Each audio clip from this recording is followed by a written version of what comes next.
Why do we go down this tangent? You definitely put me on the spot. Welcome to Why Cult ID, the youth cultural identity program by young women discussing current issues and gender disparity in the sound production industry. Be the one who made the collective vision come to fruition. Brought to you by the Department of Communities and Justice, River FM and the Art House. It's a long way to the shop if you want a sausage roll. Oh! Yeah.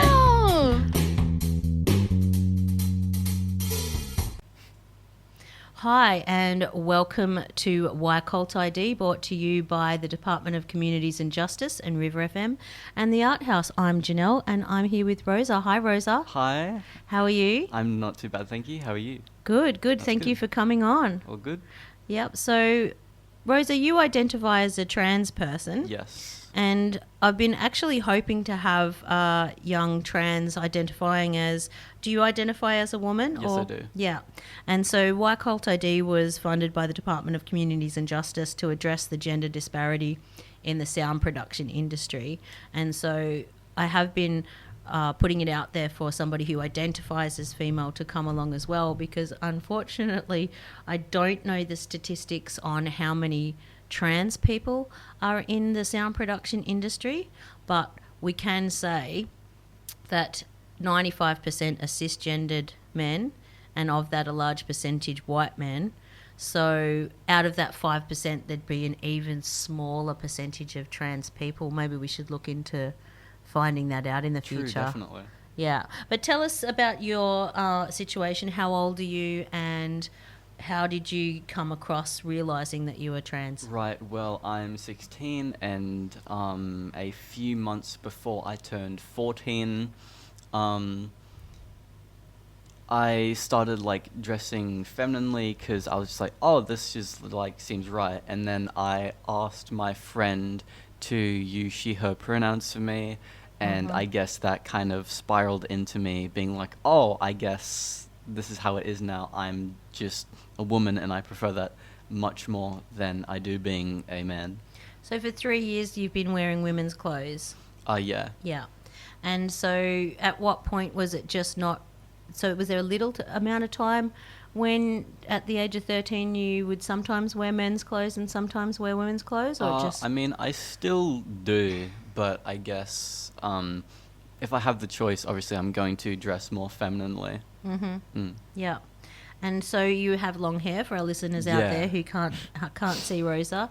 But how do you go with things like, for instance, the obvious differences like your voice or something like that? Do you still find that's something that doesn't wash well with you? Would you like to change that? Yeah, or? I do want to start voice training, but I'm not sure how I would start. Yeah. And so, and feel free not to answer this if you wish, it's entirely up to you. But if you do, are you starting the hormone replacement stuff or? I have not, but that is definitely something I would like to begin doing. And that should change your voice as well. I have heard that hormones don't change your voice. Okay. They would a little bit, but not a whole heap. Yep. Yeah, it's more really just voice training. Okay, well, there you go. I learned something. Now, let's have that conversation about what age should somebody think about having the hormone replacement therapy, because that's hugely the question on a lot of parents' lips at the moment. It's certainly on the radar of a lot of religious and right-wing crazy groups where they have that one argument, which I'm sure you're aware of. And so I'll just express to you what I said to you earlier about before I understood the anatomy around how hard it is to transition post-puberty because of these hormones, and how much more successful and which maybe natural would be the word to use it is to transition before puberty or going through puberty. Yeah. I was of the opinion that only adults should be allowed to make this decision, because I feel as though a young person hasn't got their brain fully developed to be able to make those decisions.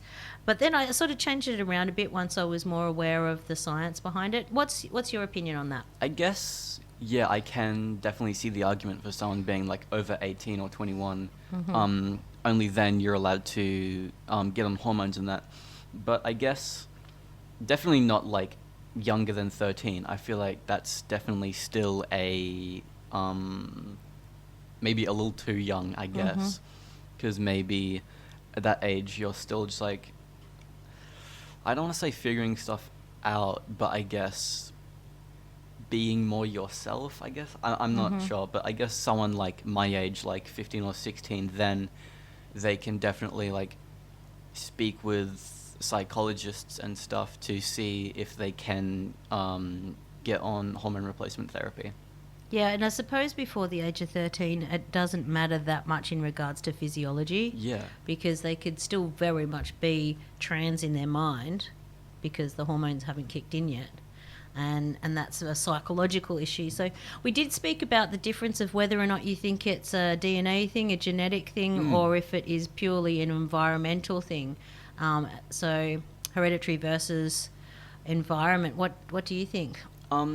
Yeah, definitely. Like I was saying, I guess someone isn't born like gay or trans. More like it's a figuring out kind of process.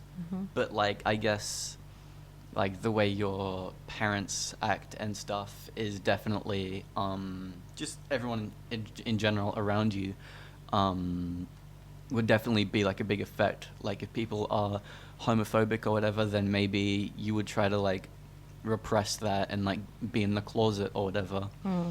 I think there's all things above, because there's also that oppositional defiance disorder where some people might just try to be the opposite of what their parents want, which is also not a reason to be trans or gay. But whilst I agree with you because of the twin experiment, you can often have pair of twins that their DNA is exactly the same, but one will be gay and one won't. I don't know the stats around trans on that one, actually. I haven't looked at any studies on that one, but it is therefore by default a choice. But the question is it an actual choice? Because sometimes the right-wing argument with choice is that you can choose to be something else. Yeah, exactly. And I don't agree with that. I think if you're going to be true to self, even though it might be a physiological or psychological choice, it's still something that you can't choose not to be. Exactly, yeah. Yeah. That's certainly where I sit with it. So let's talk about some of the inclusion that you've experienced with this decision that you've made, and conversely, some of the discrimination. Yeah. So who's been really nice to you, and maybe gives an example of somebody who's been supportive? I guess just like a lot of my friends, including my online friends, like people are really like chill about it. Obviously they aren't like mean about it. They don't say anything, I guess, that could be even like arguably transphobic or anything. They don't make like weird jokes. So yeah, that's like obviously a positive thing. Yeah. And what sort of online platforms are you talking about? Do you do gaming or? Oh yeah, like Twitter, Discord, just games in general. Yeah. Now, explain Discord to us again. I've only had one other person who mentioned that, and I'm not familiar with it. It's a gaming platform chat? Right? Yeah, basically. It was originally a social media like for gamers by gamers. The layout is kind of similar to Slack. Yep. Yeah. But for our listeners out there who don't know what Slack is either, it is a platform, but it's a working business discussion platform. So you basically have on your left all of your participants, and then there's a channel and there's a stream, and people can be added or taken away depending on if they're working for you or not. Yeah. Cool. But like it's just everyone in general uses it nowadays. Yeah, well, I was familiar with an old concept, I don't know if it still exists, is IP2. Have you heard of IP2? Maybe. Yeah, it was a gaming... so it came off 2chan, which then became 4chan. Yeah. Right? And so these are the original platforms that gamers would use. But then I believe 2chan got in trouble or something because it became too right-wing. Yeah. And it was just a platform for hate speech. And then it became 4chan, and then there was that whole QAnon thing that became something else. But IP2 was initially for a whole bunch of cisgendered white men that were living in their mother's basements and started to hate women because they couldn't understand why women would... Incels, because they couldn't understand why women didn't want to be with them. Yeah. Like, oh yeah, can't you come and sit beside me whilst I play on my computer? Involuntarily celibate. Yeah, yeah. And so then some bright spark had an idea that they'll get them all together and put them in a camper van and they'll go around America. And then and that was whilst videos becoming, you know, more like filming yourself, more of that kind of selfie generation. And anyway, they would just do stupid stuff like teenage boys in a van together on a road trip. So it was all about pranking, and that's when that swatting so we know about doxing. Do you want to explain to our listeners who might not so doxing is basically releasing private information that isn't, you know, usually supposed to be public, like someone's home address, their phone number, their full legal name, and that. Just releasing that to the public for no real reason. And then swatting happened because of doxing, which is sending or just like calling up the police or something, saying that this person's done some horrible thing, like murdered someone, being like at this address with this name, and then the police go there like a full riot team, and that they just burst down the door, and it's just like, hey, what's your problem? And you know, get like arrested in that. Yeah, so initially what I watched from a documentary was that some bright spark on the computer had an idea that this person's beating them in the game. So if they order a pizza, the person has to get off the computer and go to the door, get the pizza, and they can win the game. Oh, yeah. Like as simple as innocent and whatever as that. But then it escalated into, let's call the SWAT team. Yeah. And then next minute it's America, somebody's been shot. Yeah. Because some kid wants to win a computer game, which is just absolutely ridiculous. I know we're going off topic, but what I did want to say is that maybe Discord is the split off channel, the more left wing channel of IP2, because it's become very right wing, incel, sort of men hating women, that kind of treat them mean to keep them keen, all that kind of toxic masculinity that's still very prevalent in our society. But have you found any of that on Discord? Yeah, obviously, like there is a lot of obviously like right-wing conservative, just like horrendous people on Discord, but you can find that everywhere really if you look hard enough. But yeah, Discord is mainly, from what I've seen, of course, because obviously I don't want to go looking for that kind of stuff, because I want to, you know, like enjoy my time on the internet, of course. But it is usually like a lot of accepting people of all like kinds of people, like religion, race, and sexuality, and that. So how do you combat having to associate on these platforms where people are often anonymous and they do feel freer to spread hate speech? What's your tricks? And I usually just take the piss out of them. Right. Yeah, you're not the first to have said that, because I've asked this question to the other participants, and some of them quite young girls, and cisgendered young girls, which are often targeted by your we call them dirty old lurker dudes. That's fair enough. Yeah. And they're generally in a anonymous fashion, often as a young girl or something. So they've said exactly the same. They'll either take the piss out of them or ignore them. Yeah, exactly. But the thing they're supposed to do is actually go and tell a parent, and the parent's supposed to inform the authorities. Yeah. But, okay, so how do you identify? Because sometimes these people can be quite subtle in their inclusion of what they're saying to you until they're trying. It's almost, I don't know if it's a grooming or if it's a phishing, where they're trapping you in until they can go bang and really hurt you. Yeah, exactly. Yeah, what, have you had that happen?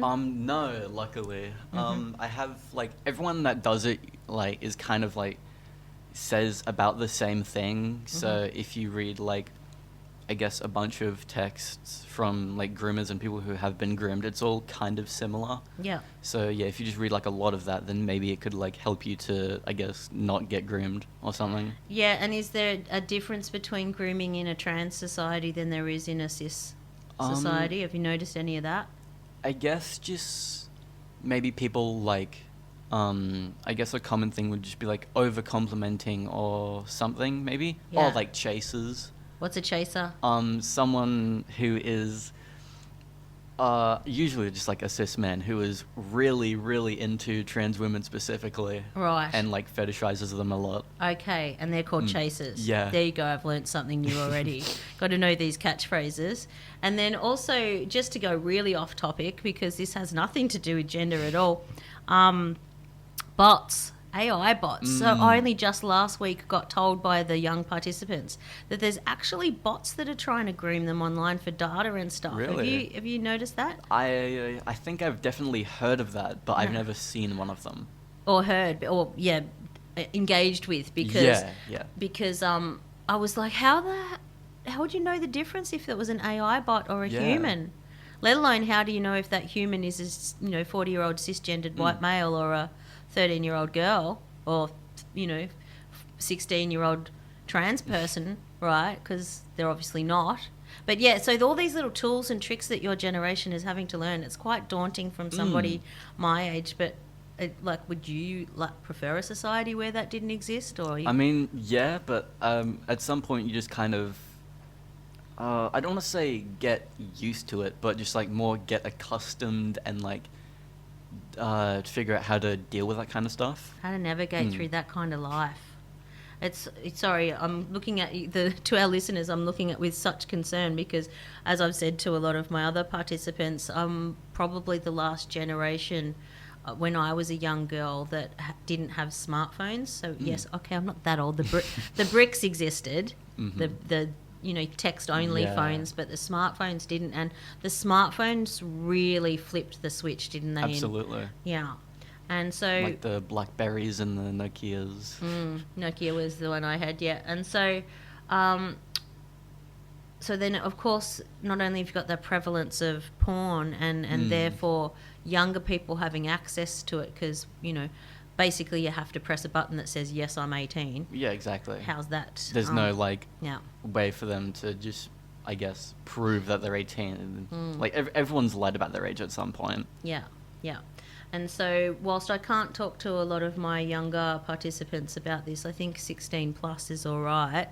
And for our listeners, this might get a little bit intense, and by all means, make your decision on whether you want to keep listening to this. But I'm going to ask, from a trans lens, what does it look like and B, feel like to have such access to such visual mediums, and how that affects your sexuality and what you think you should have to be, right? For instance, so I've asked this to the young girls because OnlyFans is presenting a highly sexualized female form that's very voluptuous. Like hourglass figure.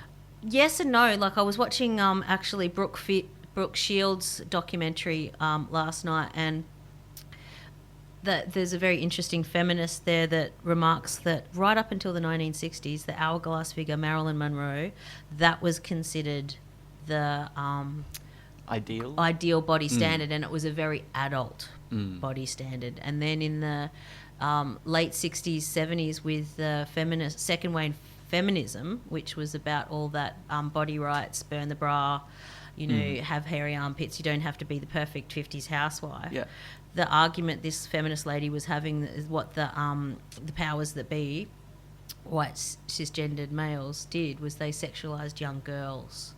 So that's where Brooke Shields comes into it. She was at the age of 11, I believe. She was on a film called Pretty Baby, which was about selling somebody's virginity at the age of 11, right, in the 1600s or something. But so it was presented as a very art house film.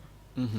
And they got away with that kind of stuff back then, but they could not do it now. Oh, God, no. No. And so I'm sorry I'm going on a tangent, but what has now transitioned into that, which was basically pedophilia, and that's where those children are now women in their 30s and 40s. They were the ones that did the hashtag Me Too movement. Yeah. They brought Harvey Weinstein down. They just went, Hollywood is this toxic cesspool of sexualizing women, especially young women and girls. Mm. So, and then now we've moved on to, well, Hollywood doesn't even have that much power in regards to that. It's the internet, it's OnlyFans. And then you got the Kardashians. So that body image is voluptuous, but with a tiny little waist. Yeah. You know, which is almost, unless you do body modification. Yeah. You cannot achieve that. Or like eating disorders. Yeah, exactly. So what does that look like from a trans lens? Yeah, like I was saying earlier, like a lot of fetishization and that comes into it. And yeah, I guess a lot of people are saying like, oh, you have to be like perfect, you have to look super feminine and that, and you have to like pass. But like, obviously passing doesn't really mean anything, because you can always just like correct people, tell people, oh, like, hey, this, what you said like wasn't right or anything. And if they have an issue with it, well, then they can fucking deal with it. Yeah.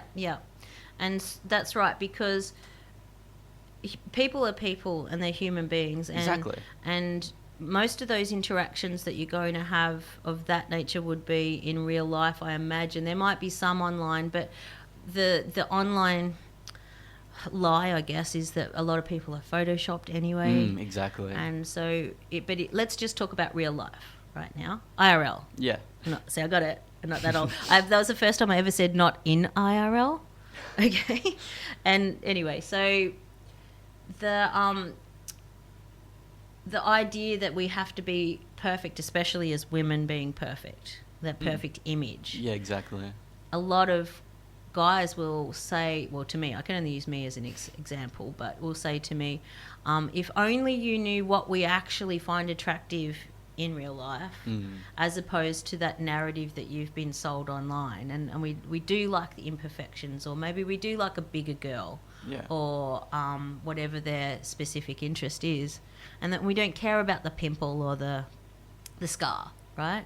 So, yeah, I think that should be a very important sentence to say to a lot of trans people. Absolutely. I can't really speak of...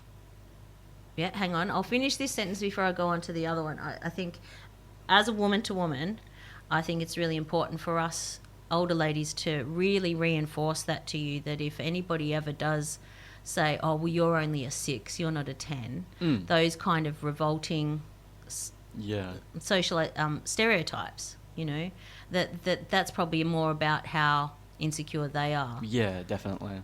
And about how they have been taught from probably right-wing incels to... And what's their intention behind that? Well, why would somebody want to make somebody they're attracted to feel lesser? I guess just, like, to be just mean for, like, I guess no reason, or to make themselves seem more powerful. Like, it could be, like, a misogynistic kind of thing. Yeah.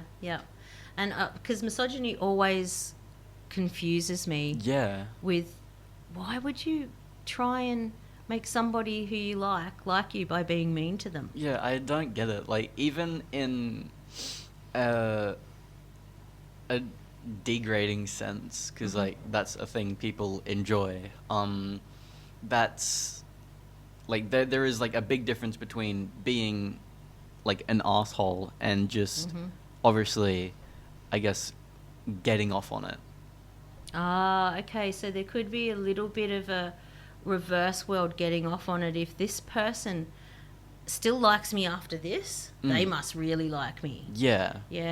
Oh, that's so sad. And that kind of mentality can then escalate into narcissism, where so a real narcissist will actually take away everybody else's friends, their family, their workplace, to the point where that person, just their only world is them. Yeah, exactly. And that's really unhealthy. Yeah, it's absolutely awful. Yeah.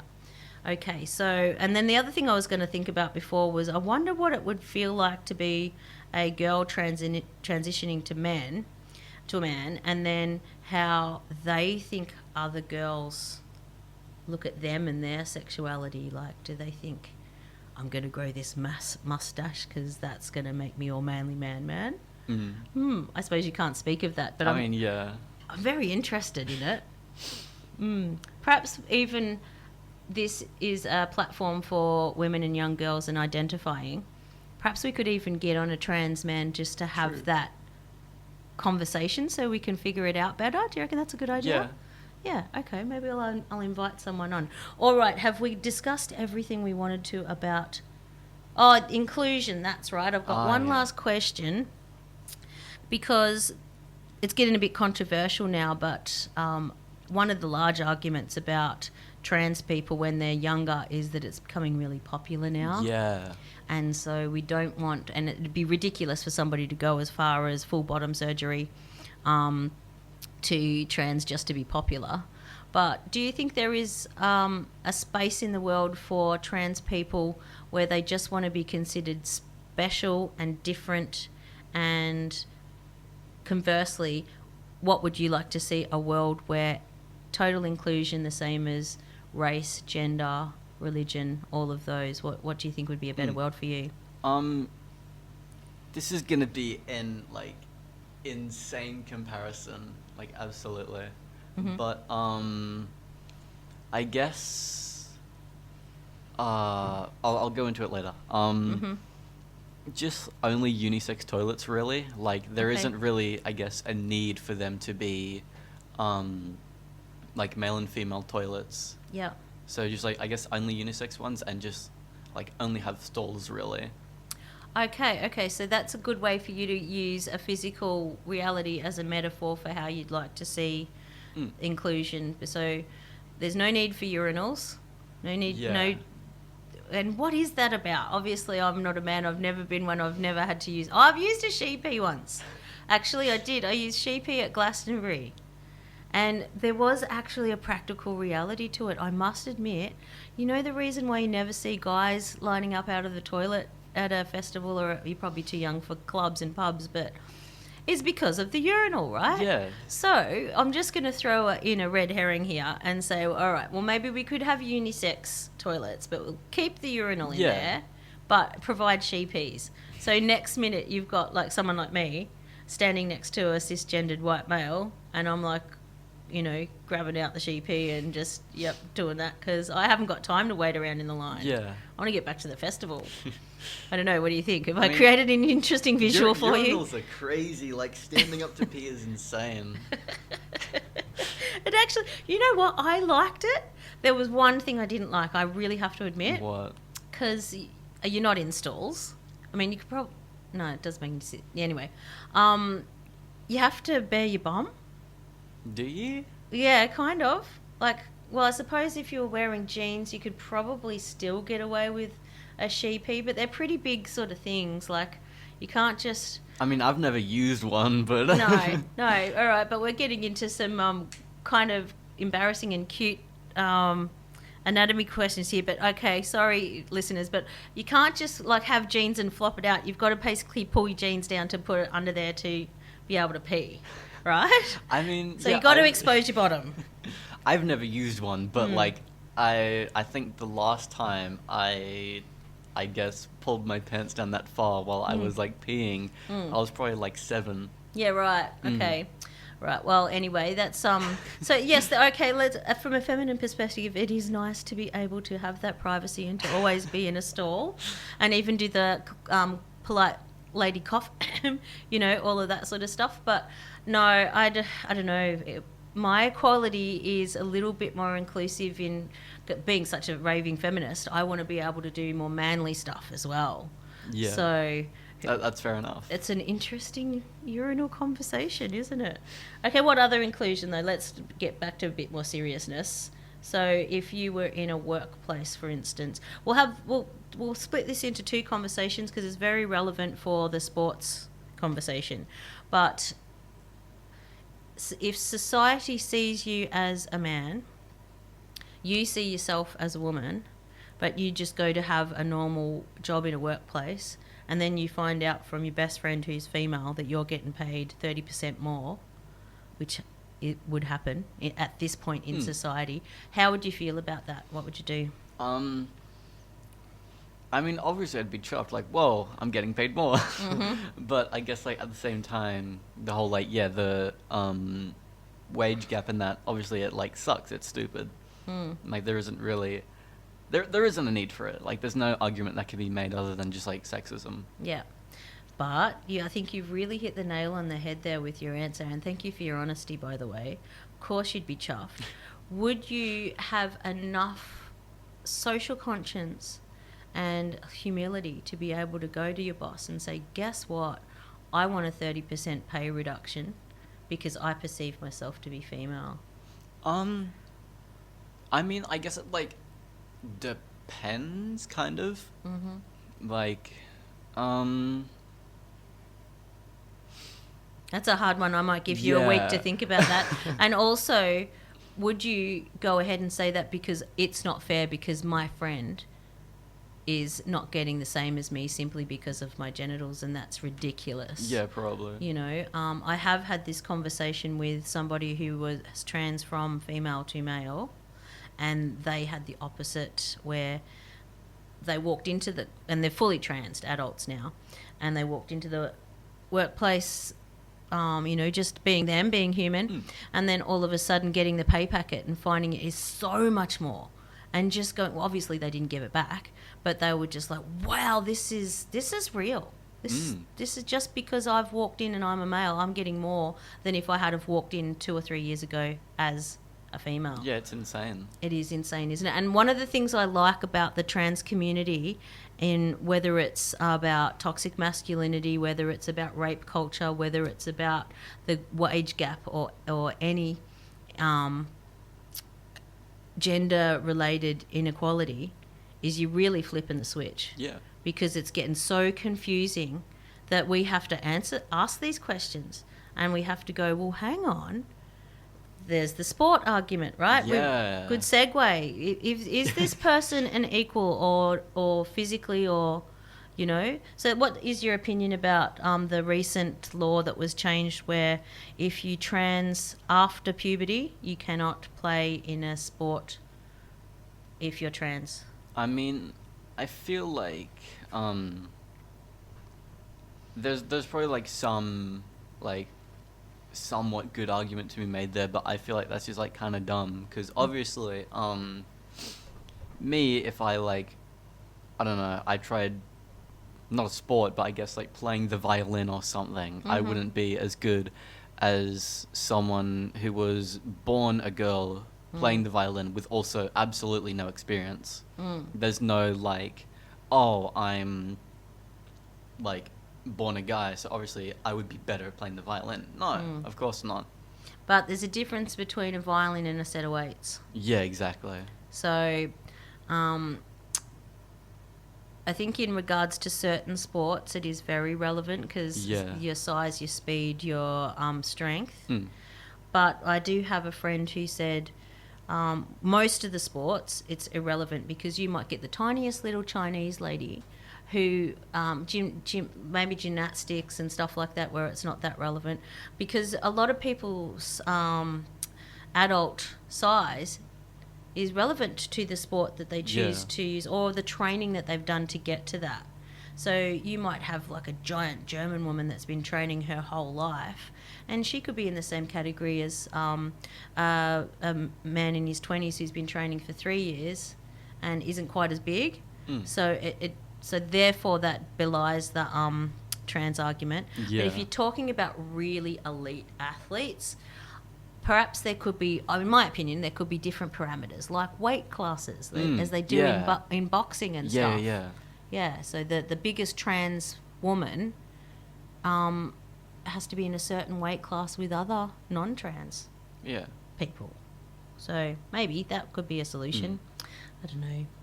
So thank you very much for coming on this podcast today, Rosa. I think we've really spoken of a lot of really intense stuff. There was one thing that I had spoken to you previously about that we haven't touched on, which is, what do you think about the study that was done on people who chose not to trans for whatever reason, whether that was the law or they just chose not to during puberty, even though they might have if they could have when they were younger, and then they got to be adults, and so about 80% of those ended up being gay, and of that about 70% or so chose not to do the gender reassignment thing. So what that kind of implicates is that a lot of people who are young thinking that they might want to be of a different gender, it has a lot to do with whom they're attracted to. Do you think there's any truth in that or not? Yeah. I mean, I guess if they didn't realize that being gay was like a thing, then definitely they wouldn't know that being trans is a thing either. So then they would have to be like, oh, well, I guess I just wish I was a boy or I was a girl, so then I could be in a relationship with them, because obviously they'd only think that straight is the like only option there. Yep. So, and being afraid of perhaps being attracted to the same sex and what that would look like, having a life like that, it might seem more natural to them because they're only little, they don't understand the full nuances of life, to think what it looks like to be okay to be a man in a gay relationship or a woman in a gay relationship. So is it possible that if society was more accepting of gay marriage and gay families, a lot of younger people wouldn't be so attracted to becoming trans? Yeah, there's definitely like some people out there who definitely think that's just how it works, I guess. Yeah. There could be a percentage. I'm not a child psychologist, but I'd like to, if there's anybody out there who is and would like to come in, then for sure we'd get them on and have a talk about that. But that's not really relevant for a lot of trans people, because a lot of trans people are seeing themselves as pansexual, aren't they? And is that because trans people are not seeing gender in the same context of us and them? It's like kind of everybody's just a human. Yeah. Yeah, and it doesn't really matter what you identify with. What does matter? Well, I mean, obviously, like, it does for some people. Like, if you're bisexual or whatever, then I guess, yeah, it does. But, yeah, obviously, if you're pan, then you don't care at all. You're just attracted to the person rather than who they are. Yeah, and isn't that a beautiful world? Yeah. Yeah, all right. We'll leave you with that, and thank you for listening to Why Cult AD. Thank you, Rosa. You're very welcome. And we were brought to you by the Department of Communities and Justice, River FM and the Art House. Bye for now.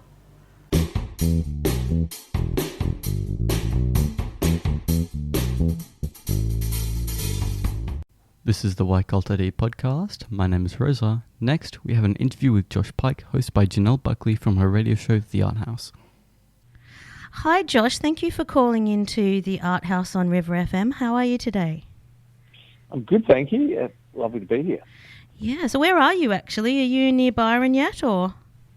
No, I'm in Sydney. I actually just flew in from Korea this morning, so I'm a little bit jet lagged, but just back from a holiday. Okay, I think I saw that on Facebook. Were you promoting one of your books?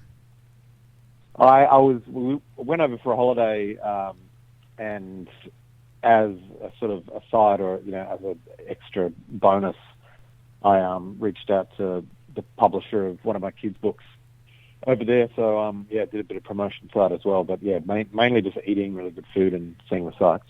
Oh, sounds like fun. So you have written a few interesting books. Lights Out Leonard, but my favourite title is The Incredible Runaway Snot. Was that one of the ones produced in Korea?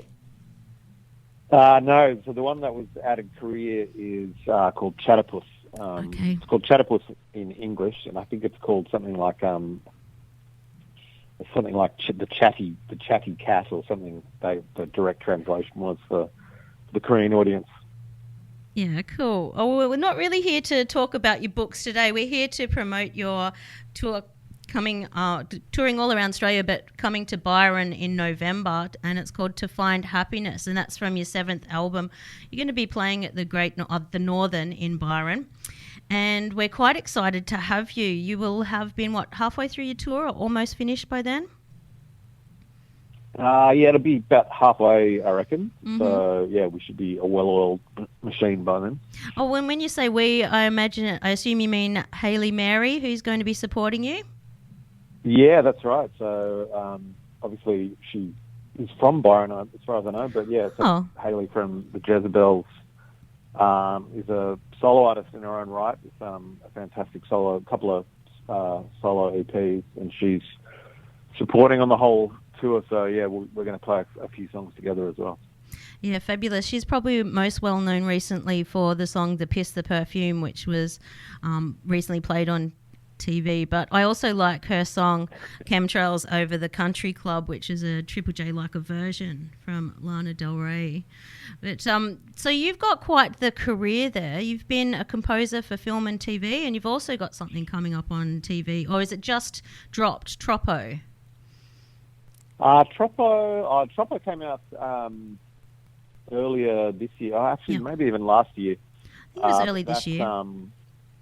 Was it this year? I lose track. Yeah. But and then another show that I've worked on called Mickey versus the World, which is on ABC Me, came out last week, I think. So that's another one that I did all the music for, wrote all the songs for, and recorded them and everything. So it's another part of my career that I really love. Yeah, well, I'm quite interested in that aspect of the career because we here at the Art House have been funded by the Department of Communities and Justice to do a youth project which is for podcasting, and it's to address the gender disparity in the sound production part of the music industry for women and young girls. It's actually, in Australia, it's as bad as 97% male dominated. So where some of our participants, the young girls, are interested in transposing from radio and podcasting into film and television. So that'll be quite exciting for them. Have you got any advice for them? It's a good, it's a highly competitive world. I found that even me, who has a profile as an artist, it's quite a hard world to break into because, particularly in Australia, there's not heaps of work in that world. Most of the stuff that we view on television comes from overseas still to this day. So it's a tough one to get into, but it's really, really rewarding if you can crack into it. Yeah, and even the same with live music, you very rarely see a female sound engineer behind the desk.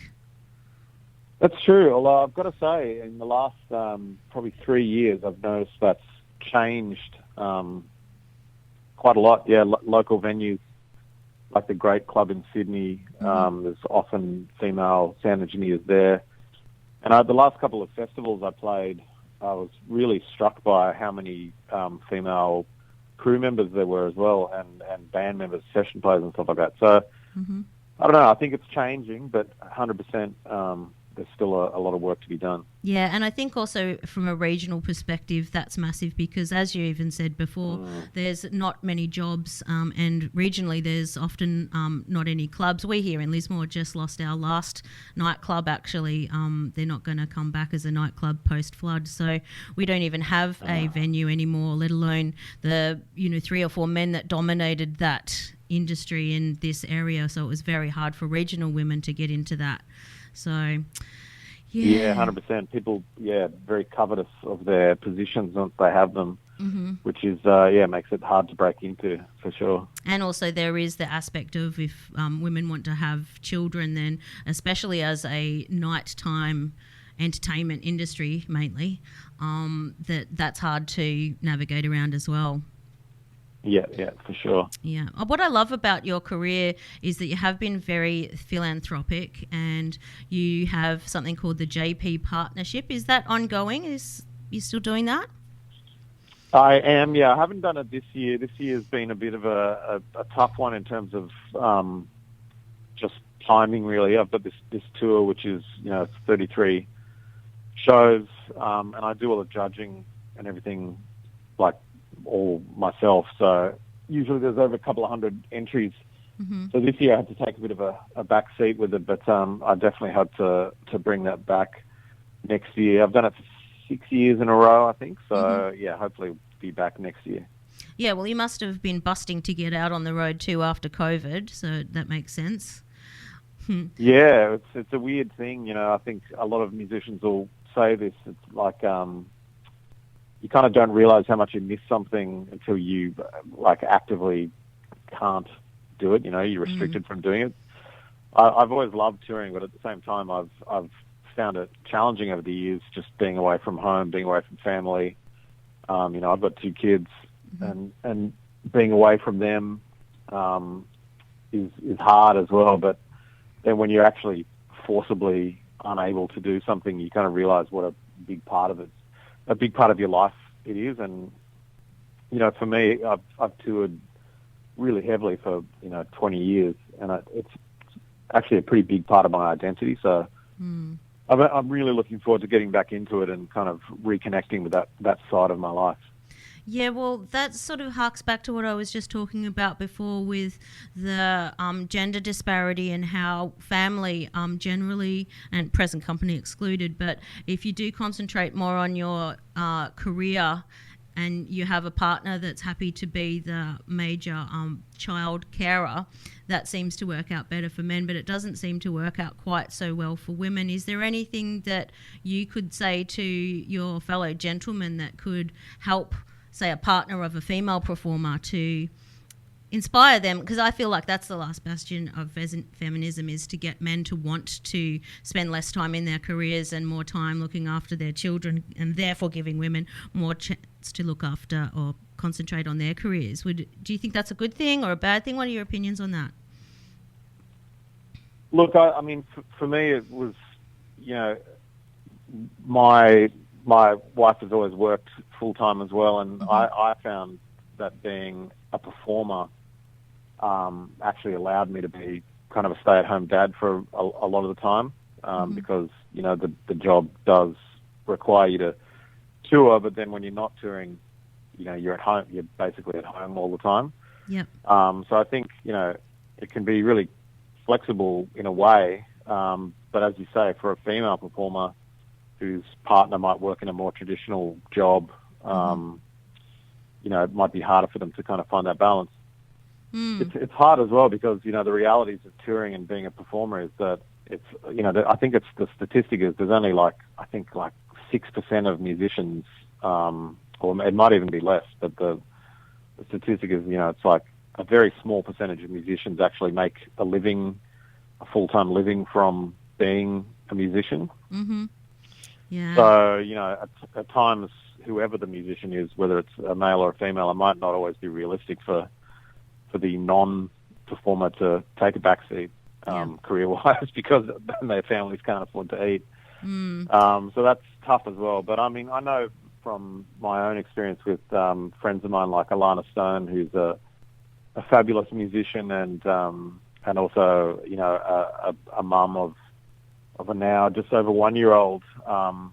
She just did a 6-week tour of Europe with John Butler, and her partner Joel stayed at home with their baby, and he has a full-time job, and they just made it work. So I think there are ways to make it work, and I think you're absolutely right. It comes down to the actual desire to make that work and to be the supportive partner of your spouse, whether they're a musician or anything else, really. It comes down to communication within the relationship, I guess.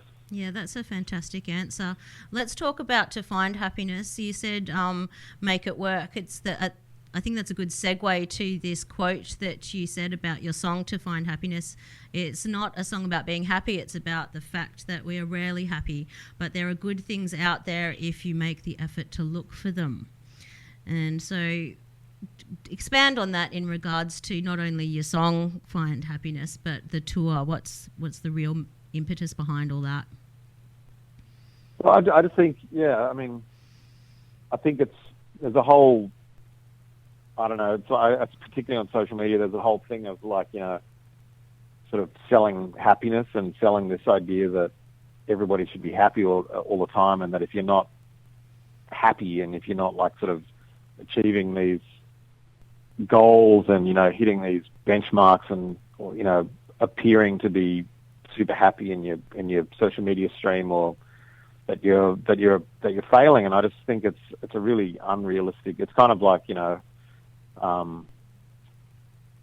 the same thing that social media has always done, which is sell a version of life that is quite unattainable for the majority of people, right? Mm-hmm. And I think that's the same with happiness. And I just don't think, from all the things that I've read and lived in my life, happiness is fleeting. It's a thing that it's a feeling that happens rarely. Once in a while you feel that actual full joy, and the rest of the time, the best we can hope for is to feel content and satisfied and stable and, magnanimous towards our fellow humans, Oh, yeah. I'm so glad you said that because, if you had happiness all the time, it would just be the status quo. You wouldn't know what happiness is without sadness. But you mentioned the screens, and my next point here was youth screen addiction, because we just spoke to the young girls about that with Why Cult ID. That's the podcast, Youth Cultural Identity. And that was a massive aspect of the, not only that push for constant happiness and the body image stuff, but also how socialization has become so very difficult. And you said make the effort to look for them, make the effort to look for friends in real life, I think is relevant. Yeah, I mean, it's definitely concerning and baffling to me as I'm 44, and certainly this sort of selling of a image or a particular cultural sort of norm or aspirational cultural norm has been something that's been around forever. We all remember Dolly and Cosmo and all these magazines when we were kids, and now it's just transferred onto social media, except that it's just so much more prevalent and everybody does it, and even the sort of the wellness and mental health social media accounts, even they seem to be flogging some kind of version of mental health and wellness or whatever that is unachievable for most people, Yeah, and that addictive clickbait in order to have that constant happiness, which is just, it's not real. Yeah, 100%. I mean, it's like an actual, you actually are releasing endorphins and dopamine every time you click on these links. That's so true, Josh. And what about the youth? The screen addictions, and especially for young girls as well, there's that body image stuff, but then it also goes into all sorts of dark areas, which we don't need to get into. But what I would like to say about some of your songs that I've earmarked from this tour to find happiness is that are relevant to these concepts. A Town That You've Never Been To, which was mixed in Byron, and the local singer Yolanda Kun, is that how you say it? Khan, I think, yeah. Khan, and your wife and kids are in that one. And also the song Your Heart Won't Always Weigh a Ton. And I think, and then there's one that's right. It says in one of these songs, a wounded girl, and then goes on to say, when you feel like no one hears you. These concepts in your music are very much relevant for sort of teenage girls. Can you explain how you came to that? Well, I think art is always, the great thing about art is that it's open to interpretation. I can say hand on my heart that I definitely didn't write these songs with the aim of specifically speaking to teenage girls, but but that's sort of the thing that I've always loved about writing songs is trying to present or communicate things that are happening in the world or happening in my own life in a way that's universal enough that everybody might find something in it that's relevant to them, and I've had people come up to me and tell me that, songs in the past they're like, oh my God, it's like you were writing exactly about my relationship with my father, who just passed away. We played the song at his funeral, and it's incredibly touching and moving for me to hear that stuff. But of course, I wasn't writing the song about this person's father. So I think it's just, I take it as I kind of take it as the highest form of compliment and the highest sort of level of achievement I can get to as a songwriter, that people would find relevance in my songs and my lyrics in their own lives. That to me, that's kind of like mission accomplished. Oh, fabulous. Yeah, it's the human predicament. But the fact that you wrote a wounded girl, and then when you feel like no one hears you, that's pretty much the catchphrase of how our whole Why Cult ID impetus, if you will, because young girls especially feel like no one hears them, like their opinion is lesser in the world to, older men and white men and all of the other stereotypical ideologies we can throw in there. But to offer, it's changing though, once again, and to offer women and young girls that voice is, my privilege in my life. So I just wanted to touch base with you about that and your lyrics. And then possibly, I won't put you on the spot, but down the track through your producers or what have you, touch base about future collabs with the young girls and some of your lyrics, if we can, sound bites and stuff like that. But we won't go into that now. I will say goodbye because it has been a very long time. There's only one other thing that I wanted to mention to you in regards to the research I've done and the local area, the region, because it is a regional tour. We here in Lismore, I don't know if you know this, but we have a flash mob where they do Wuthering Heights every year. Yep. Oh, wow. Yeah. So considering you in 2007 you did a cover of that one, and then the popularity of it just went gangbusters with Stranger Things. Would you consider coming to the Wuthering Heights flash mob one time? I would certainly consider it. You definitely put me on the spot, but let's say that I would happily consider it. Yeah, well, you'd have to wear a red dress as well. So, yeah. And also, I'll just say goodbye. And next time you're talking to Phil Jameson, say hi to him for me from Janelle. Okay, I will do. All right. Thank you so much, Josh. It's been such a pleasure. Awesome. Thank you so much for having me. All right. Thank you. Bye-bye. So, Janelle, we've just listened to your interview with musician Josh Pyke from midway through last year. How do you think that went for you? Yeah, it was really good. It was quite a privilege. He's probably up there in the top 10 most famous people I've been able to interview thus far in my career. And, what do you think? Was it a good interview? I think, yeah, it was definitely successful. You got your questions answered, and we got to learn a little bit more about his point of view on things. Yeah, and of course I've come from it with a lens as an older woman who's passionate about women and young girls and issues relating to that, having lived that life and felt like when I was younger I didn't have a voice, or even if I did, nobody was listening, or my voice didn't matter. So for Josh to respond so delicately as he did as an older white man, I thought that was just beautiful too. Yeah. Yeah. So we here at White Collar ID have been funded by the Department of Communities and Justice to address the gender disparity in the sound production industry, and you spoke to Josh about how this looks from his perspective. He said it looks kind of promising as there's more women behind sound desks and music production in general. Have you also been noticing this change? Yeah, so not as much because we're here regionally. So I also do a thing apart from the Art House, White Cult ID and Party People at B Space. Now I do a festival called Raw Women's Music Festival, and so whilst that was pre-COVID and we haven't been able to do one since because of flood basically, back then I know that's 3 years ago, but I had to outsource to Brisbane to be able to get a female sound engineer for that festival. But as Josh mentions in that interview, he's seen a lot more women at festivals doing those jobs. So yeah, I think it takes a lot of time in regional areas for those ideologies to have slippages from the city to us. But he was correct that a lot of men do covet those very small jobs and can be quite, I don't know if vicious is the word, but it's very difficult for women and young girls to get into those industries. And another thing I've noticed too that's different about women compared to, or young women compared to young men, is that they really do like to socialise. And so being a sound engineer, whether that's editing in a small room or behind a desk in a large festival, it's really a solo job.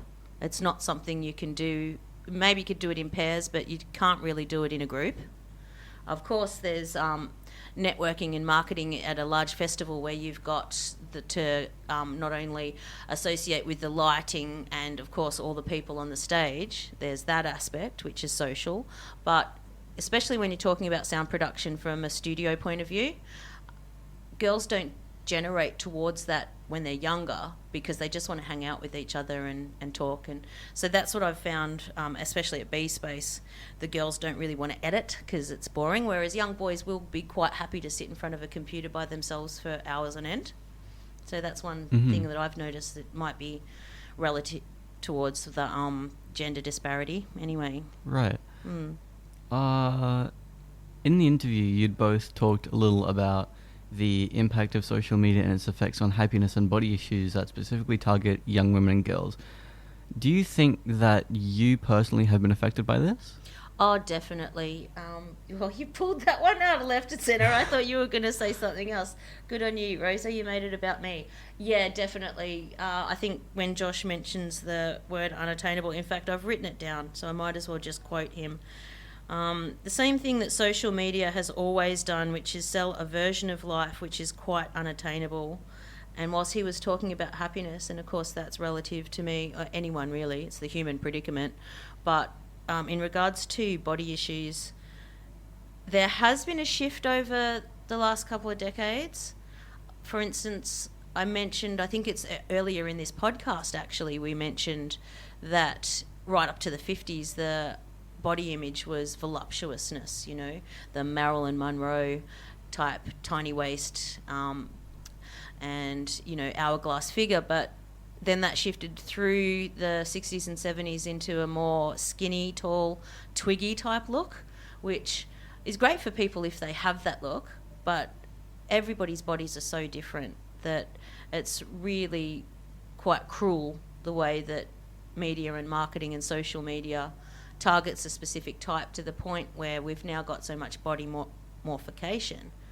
The Kardashians, with the big lips, the big hips, the butt, and tiny little waist, like that's not even attainable in real life, let alone for everybody. So, yeah, I would just like to see a world in which healthy is good. Obviously, you don't want to start going so right of a centre that being obese is the next new trend of beauty or whatever. As long as you're healthy and happy, sometimes happy, not always happy, then yeah, that's what I would like to see. Because on a personal level, when I was younger, I was thinner, so I didn't really feel as though I was unattractive, but I also didn't feel that I was up to model standard, and sometimes that...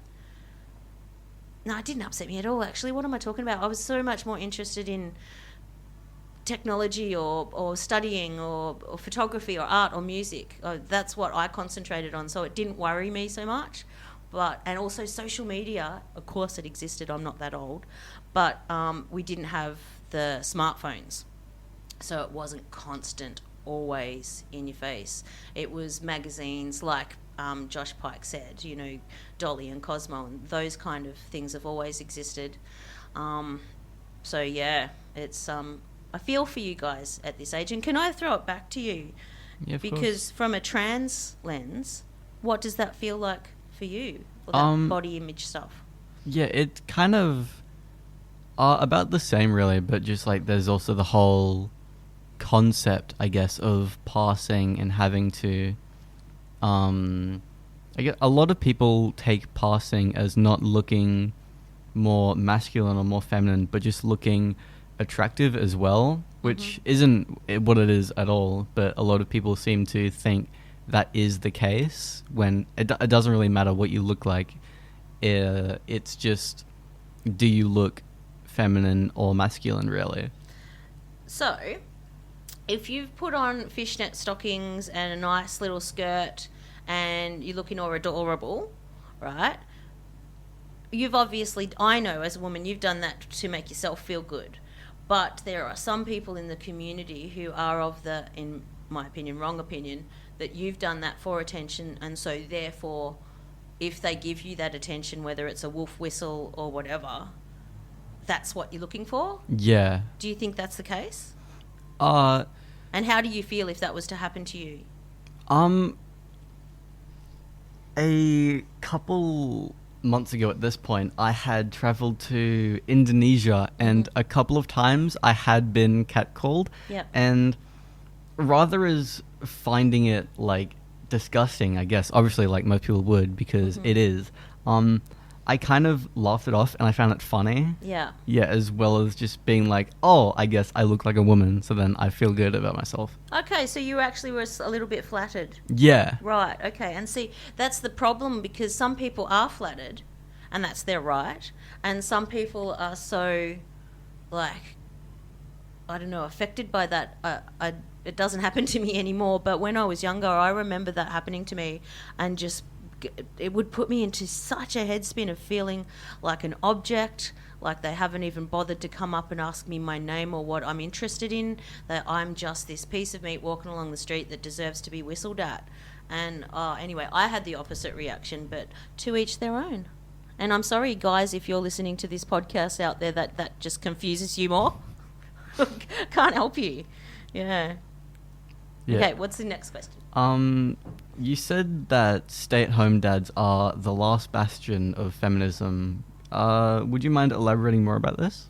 Yeah, so there's been, I believe, 4 waves of feminism now. So it started, of course, with the right to vote, and then there was, in the 50s, there was the Roe versus Wade, which unfortunately has been overturned in America, but we've still got, agency to our own bodies here in Australia.